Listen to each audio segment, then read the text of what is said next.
राज्यस्तरीय महिला ज्येष्ठ नागरिक महिला मेळाव्यासाठी उपस्थित सज्जनांचे स्वागत करून मी मान्यवरांना मंचावर येण्याची विनंती करते।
हत्येच्या विरोधात अनेक विचार आणि योजना मांडून त्या प्रत्यक्षात आणून समाजात स्त्री जन्माचं स्वागत होईल यासाठी सर्वतोपरी धडपड करणाऱ्या सुधाताई पडीक जमीन आणि सांडपाण्याच्या पुनर्वापरातून सायवन फुलवतात आणि वनश्री पुरस्कार पटकावतात। व्यवसायाने त्या नेत्रशल्य चिकित्सक आहेत। नेत्रपेढी चालवणाऱ्या सुधाताई सूर्योदय ते सूर्यास्त असा विश्वविक्रमी नृत्याविष्कार भरतनाट्यमचा सादर करून नृत्य तिलका असा किताबही मिळवतात।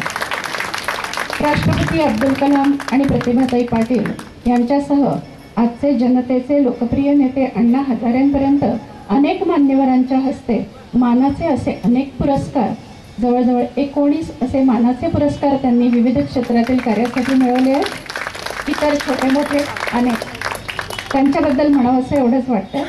देखणी ती जीवने जी तृप्तीची तीर्थोदके चांदणे ज्यातून वाहे शुभ्र पाण्यासारखे। ज्येष्ठ नागरिक महासंघ फेस्कॉन आयोजित राज्यस्तरीय महिला मेळावा धुळे 2012 याचे सन्माननीय उद्घाटक माननीय रतनलालजी बापना साहेब, या सावली नागरिक संघाच्या अध्यक्षा माननीय जयश्रीताई शहा, आदरणीय आनंदजी घोलप साहेब, आदरणीय सौभाग्यवती रमाबेन गांधी ताई, आदरणीय शारदाताई, आदरणीय शशिकलाताई पवार, आदरणीय दुर्गाताई, आदरणीय अनिल साहब, व्यासपीठावर उपस्थित सर्व मान्यवर आणि माझ्यासमोर महाराष्ट्राच्या कानाकोपऱ्यातून उपस्थित झालेले सर्व माता भगिनी बंधू आणि भगिनींनो, मला तर असं वाटतंय की हे संमेलन हे सावली संमेलन नसून माऊली संमेलन आहे। कारण ज्यांच्याकडे आई आहे तोच सर्वात श्रीमंत माणूस आहे असं म्हटलं जातं। ज्यांच्याकडे आई आहे तोच सर्वात श्रीमंत माणूस आहे असं म्हटलं जातं. स्वामी तिन्ही जगाचा, आई विना भिकारी, हे आपण अनुभवलेलं आहे. आई पहिली गुरु आहे, आई पहिली पाठशाळा आहे. प्रेम, माया, ममता, आपुलकी, जिव्हाळा, वात्सल्य या सगळ्यांची गोळाबेरीज केली तर त्याला आपण मातृशक्तीचा आविष्कार म्हणतो. तो मातृशक्तीचा आविष्कार ज्यांच्याकडे साक्षात उपस्थित आहे ती म्हणजे आपली आई आहे. असं म्हटलं जातं की ईश्वर सगळीकडे पोहोचू शकत नाही, म्हणून त्यांनी घराघरातून आई निर्माण केलेली आहे.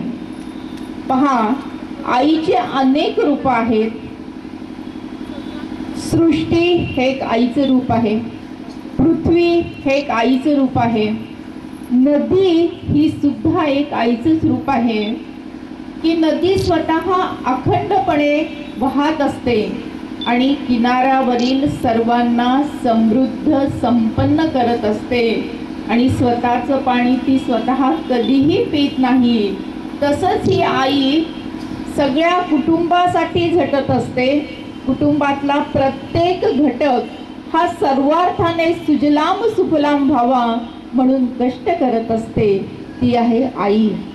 आपण महाविद्यालय पाहिलेत, आपण विद्यापीठ पाहिलेत, पण खरं सांगू का की वात्सल्य नावाच्या जागतिक विद्यापीठाची कुलगुरू कोण असेल तर ती ही आपली आई आहे.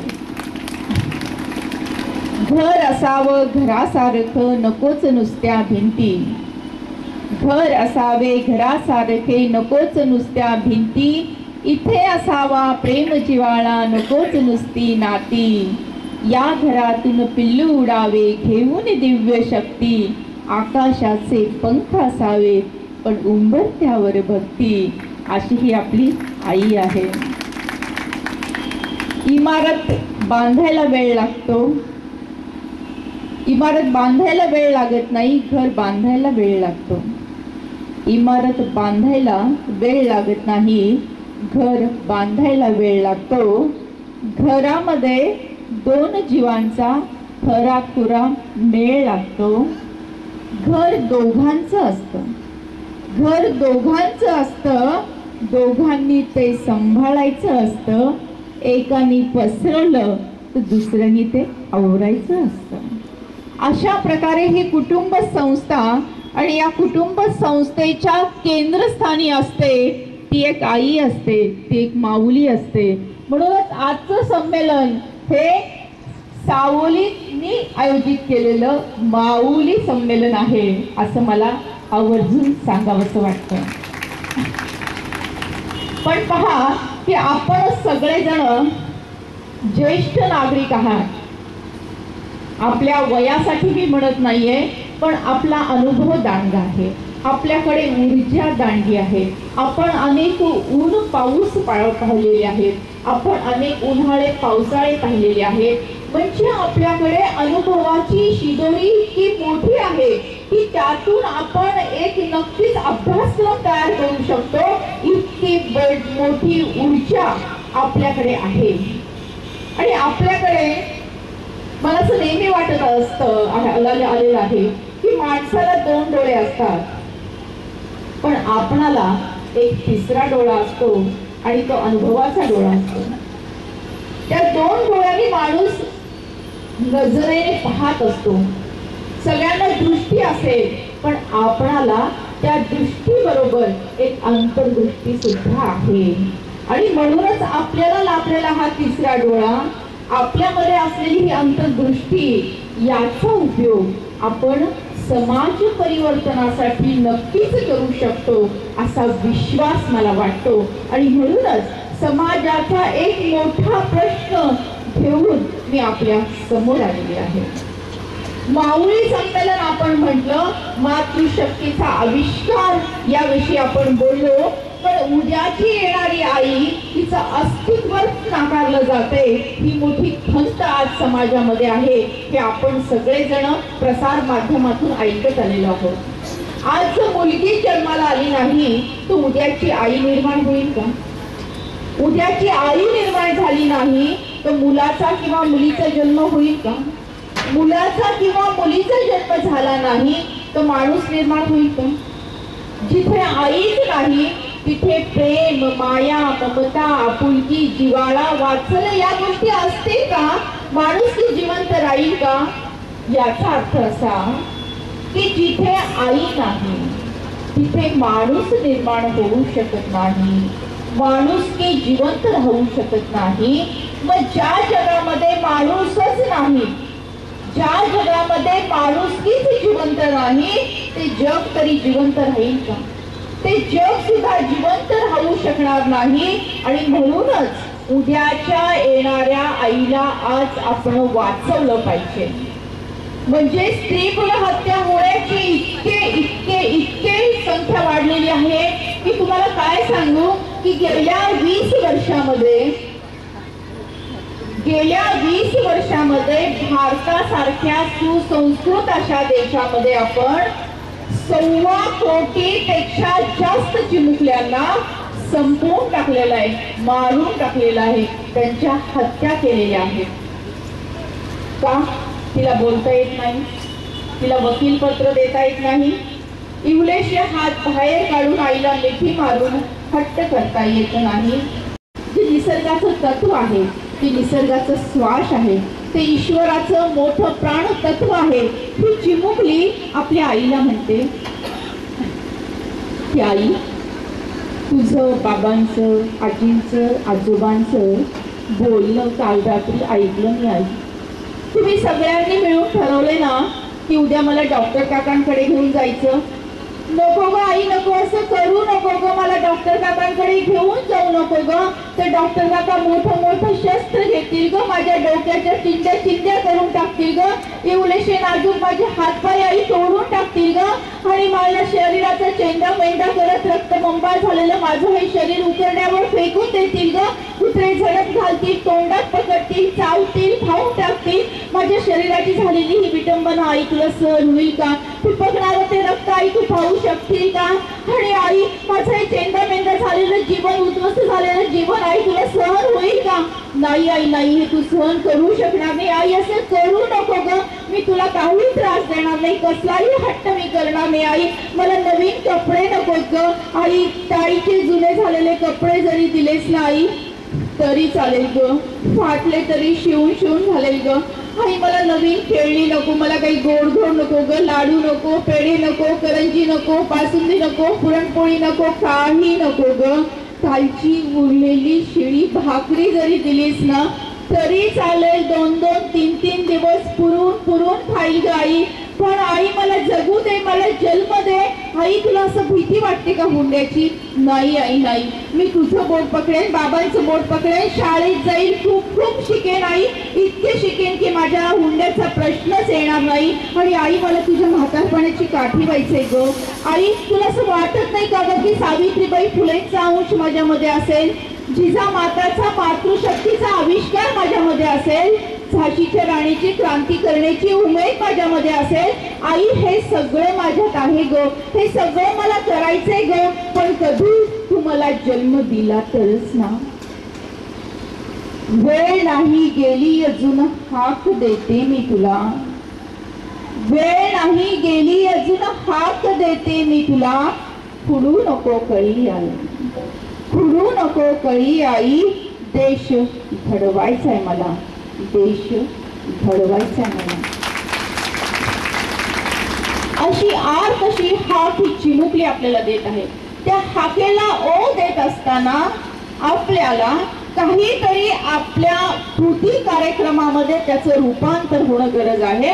म्हणून आपण काय करू शकतो की समाजामध्ये 2 मोठे गैरसमज आहेत, ते गैरसमज आपल्याला कसे समाजामध्ये निर्माण करता येईल, ते गैरसमज कसे दूर होतील, त्यामागचं विज्ञान आपण समजून घेतलं पाहिजे. आणि समाजाच्या प्रत्येक घटकाने याच्यामध्ये सहभागी होऊन आपल्याला हा मातृशक्तीचा आविष्कार हा जिवंत ठेवायचा आहे. तो कसा? तर समाजामध्ये 2 मोठे गैरसमज आहेत. पहिला गैरसमज की मुलगा म्हणजे वंशाचा दिवा आणि मुलगी म्हणजे पराया धन. सुरुवातीलाच मी सांगितलं की निसर्गाने या जगाच्या पाठीवर दोन शक्ती निर्माण केलेल्या आहेत. एक शक्ती स्त्रियांची असेल तर दुसरी शक्ती पुरुषांची आहे. स्त्रीमध्ये आहे मातृशक्तीचा आविष्कार आणि निर्मितीची क्षमता आणि पुरुषांमध्ये आहे नेतृत्व, कर्तृत्व, धाडस, आक्रमकता. आणि या दोन्ही शक्ती तेवढ्याच तुल्यबळ शक्ती आहेत. या दोन्ही शक्ती जर एकत्र आल्या तर समाजामध्ये खूप मोठं परिवर्तन होऊ शकतं. आणि ही भावना माझ्या कवितेतून मी अशी व्यक्त करते. कवितेचं नाव आहे तो आणि ती. तो मंत्र असेल तर ती पूजा आहे. तो मंत्र असेल तर ती पूजा आहे. ती आरती असेल तर तो प्रसाद आहे. तो मंत्र असेल तर ती पूजा आहे. ती आरती असेल तर तो प्रसाद आहे. तो मेंदू असेल तर ती बुद्धी आहे. तो मेंदू असेल तर ती बुद्धी आहे. तो विचार असेल तर ती कृती आहे. तो संस्कार असेल तर ती संस्कृती आहे. तो माणूस असेल तर ते माणुसकी आहे. तो दसरा असेल तर ती दीपावली आहे. तो तिळगुळ असेल तर ती संक्रांत आहे. मंत्र म्हटल्याशिवाय पूजा पूर्ण होत नाही. आरती झाल्याशिवाय प्रसाद मिळत नाही. मेंदूमध्ये आवश्यक आहे बुद्धी. विचार केल्याशिवाय घडत नाही कृती. अनेक संस्कार मिळून निर्माण होते एक संस्कृती. दसऱ्यानंतर येते दीपावली आणि संक्रांतीचा सण तिळगुळ दिल्या घेतल्या वाचून साजरा होऊ शकत नाही. असं असतं स्त्री आणि पुरुषांचं नातं. एकमेकांसमवेत असेल तर निर्माण होतं पूर्णत्व, नाहीतर ते असतं अधुरं अधुरं अधुरं. एक आणि एक यांची बेरीज केली तर किती होतात? दोन. आणि एकाच्या बाजूला एक उभा राहिला तर होतात 11.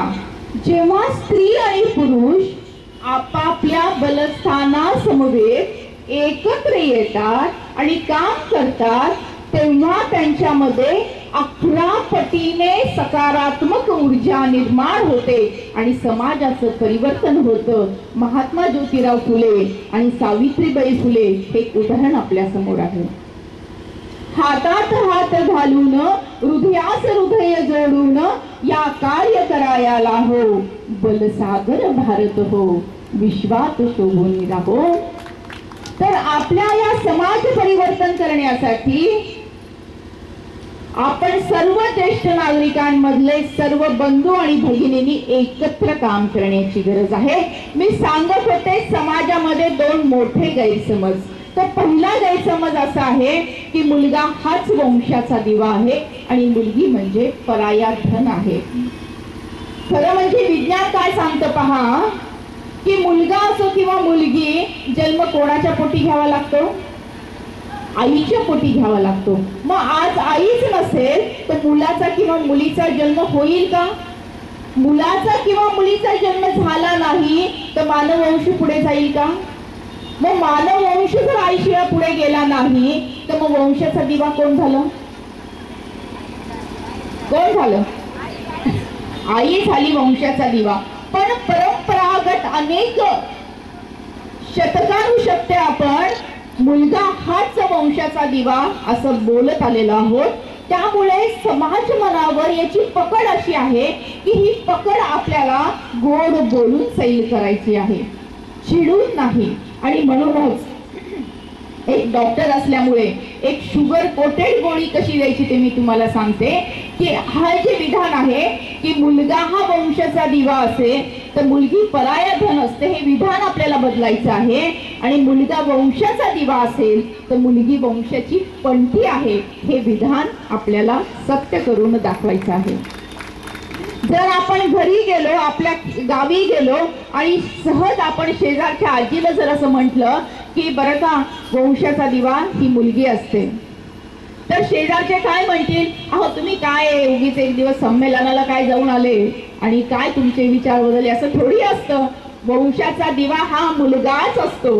हे खेळणं अवघड आहे, पण हे खोडायचं आपल्याला नाहीये. पण मुलगी पराया धन आहे हे बदलून आपल्याला मुलगी ही वंशाची पणती आहे हे आपल्याला जोडायचं आहे. हा एक गैरसमज आहे. दुसरा एक गैरसमज समाजामध्ये असा आहे की जर कुटुंबामध्ये मुलाचा जन्म झाला नाही तर दोष हा कोणाला दिला जातो? आईला दिला जातो. पण त्यामागचंही विज्ञान आपण समजून घ्या की आईकडे एक्स आणि एक्स असे 2 गुणसूत्र असतात, वडिलांकडे एक्स आणि वाय असे 2 गुणसूत्र असतात. आईकडून एक्स आला, वडिलांकडून एक्स आला, 2 एक्स झाले. कोणाचा जन्म झाला? मुलीचा जन्म झाला. आईकडून परत एक्स आला, वडिलांकडून वाय आला, एक्स वाय झाले. मग कोणाचा जन्म झाला? मुलाचा जन्म झाला. मग मुलाचा जन्म होण्यासाठी कुठलं गुणसूत्र आवश्यक आहे? वाय गुणसूत्र आवश्यक आहे. आणि वाय गुणसूत्र कोणाकडे आहे?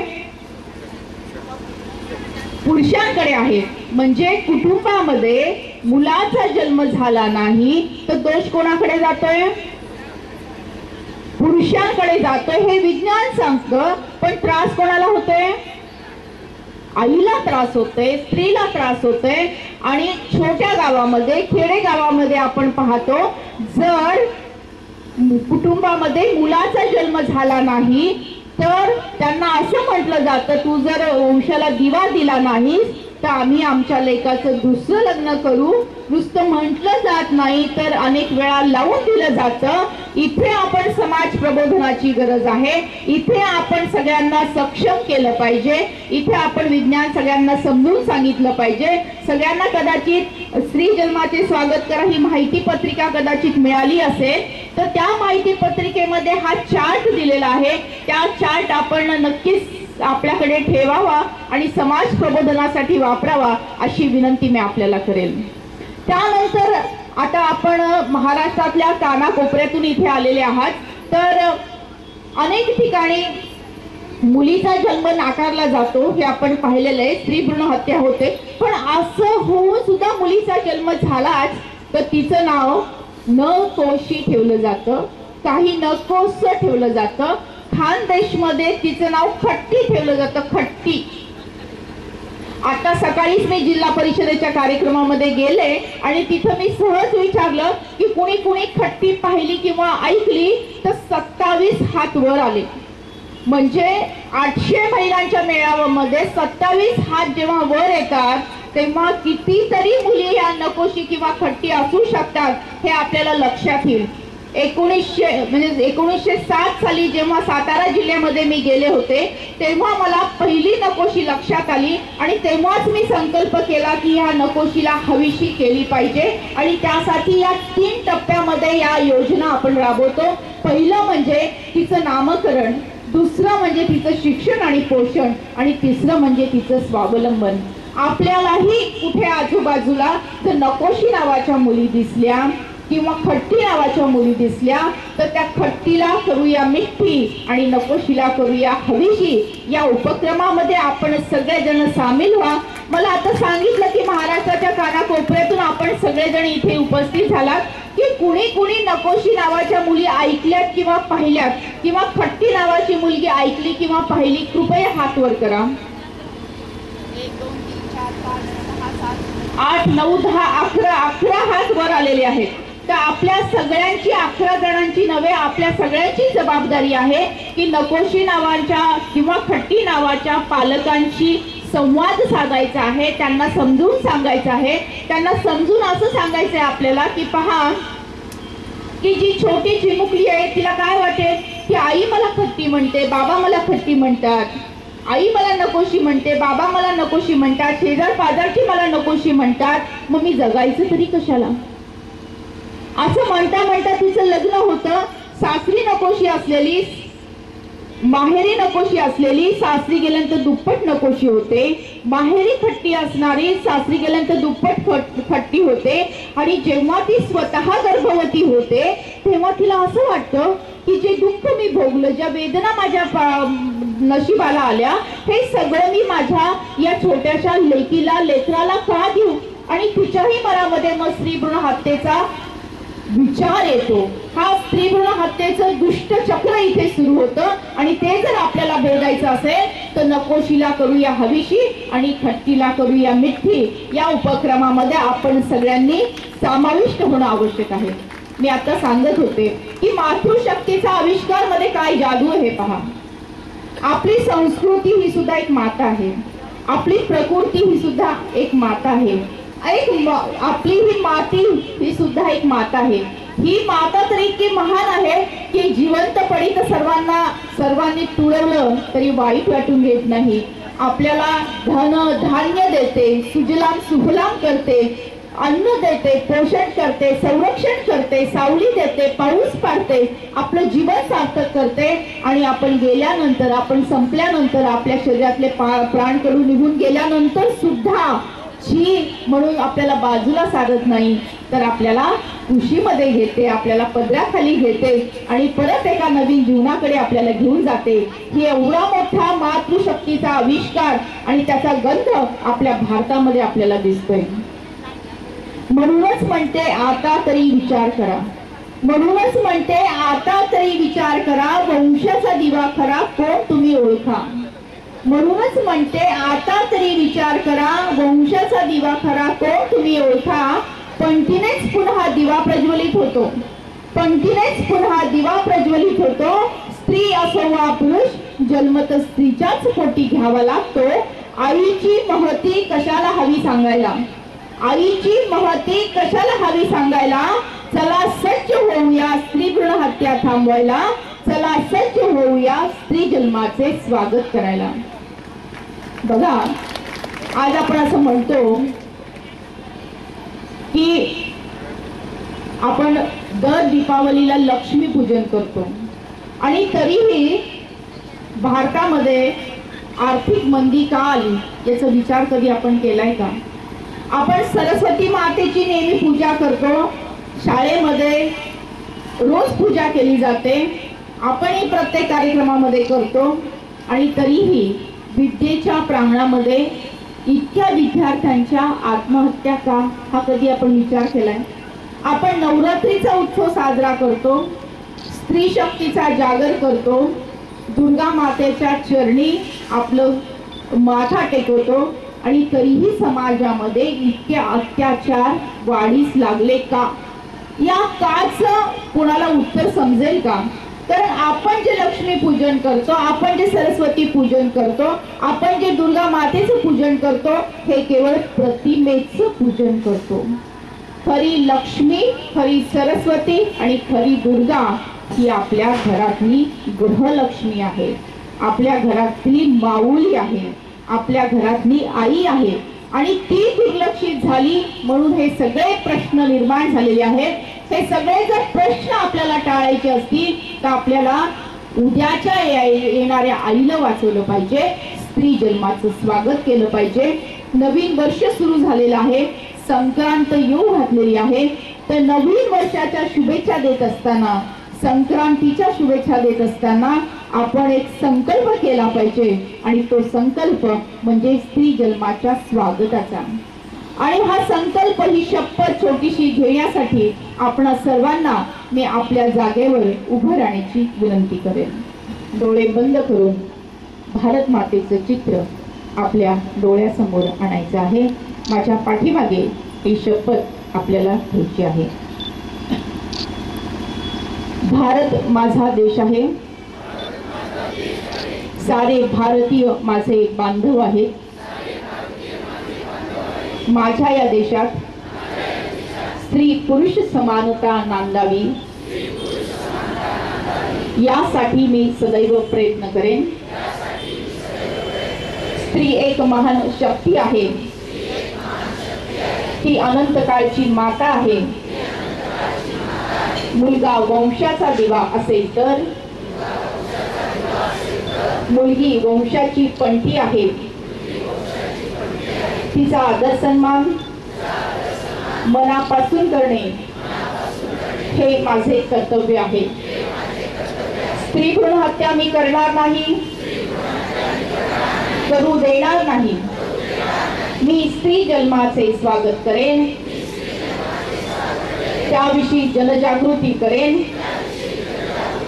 अशी शपथ सर्वांच्या साक्षीने आम्ही घेत आहोत. हात खाली घ्यायचा आहे आणि भारत मातेचा जय जयकार हात उंच करून उंच आवाजात करायचा आहे. भारत माता की वंदे.